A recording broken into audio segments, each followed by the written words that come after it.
Hey, what is up, guys? Welcome back to the 40K Cafe. And today we're going to be talking about how we all know that 40K is known to be the Grimdark. A lot of the Grimdark is written in the aspect of that it is emotionless, it is just darkness all around. But one of the things that I love about the 40K lore is that it is not without sadness to truly highlight why it is called the Grimdark.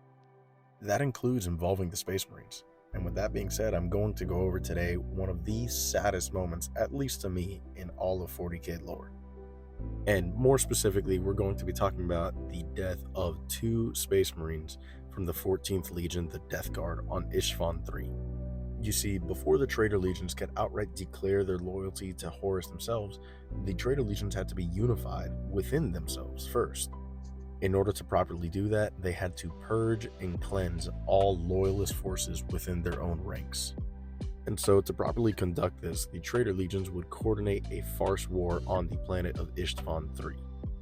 Any soldiers that were believed to be loyalist were sent to the surface of Ishtvan 3 ahead of their Primarchs and their traitorous brothers.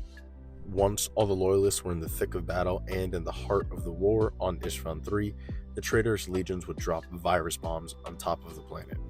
If not for the heroic actions of Saul Tarvitz, leaving orbit and warning the loyalist forces on top of the planet that it was going to be bombarded, I am certain that every single loyal Space Marine on the planet would have died in that moment.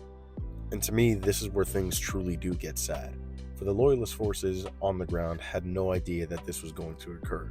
Sure, they knew that their legions were acting differently and maybe straying from the Emperor's light, but for all intents and purposes, they were still loyal. They were brothers that fought along each other, side by side, for hundreds of years.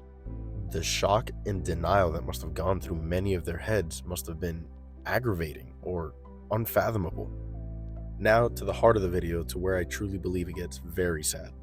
The loyalist forces on the ground were coordinating their troops to take refuge inside bomb bunkers, that way they could survive the virus bombing. A dreadnought of the Death Guard, Huron Fall, would see his long-lasting friend, Ulysses Temeter, not taking refuge in one of these bunkers. Huron Fall would try to convince and coax his friend into going into one of the bunkers, stating that he would be safe because Huron Fall's dreadnought armor would protect him from the virus bombings. Regardless of this, the captain Temeter would not budge, insisting that until all of his men, or as many of his men, were safe, he could not go inside. It was at this moment that the virus bombs began to explode, and so Captain Temeter would order the sealing of the bunker.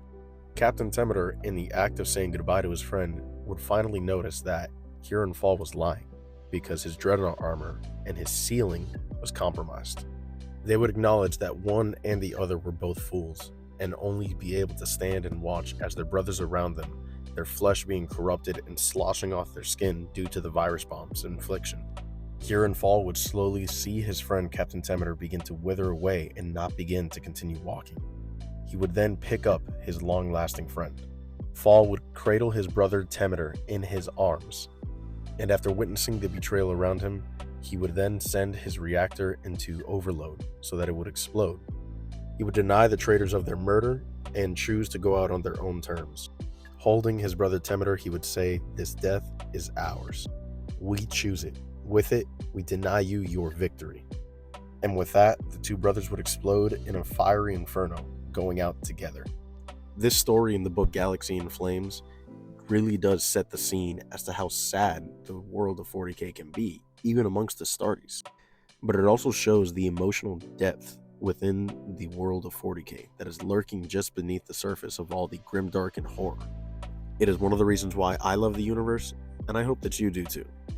Thanks again for listening, guys. Let me know what you want to hear next, and follow for more.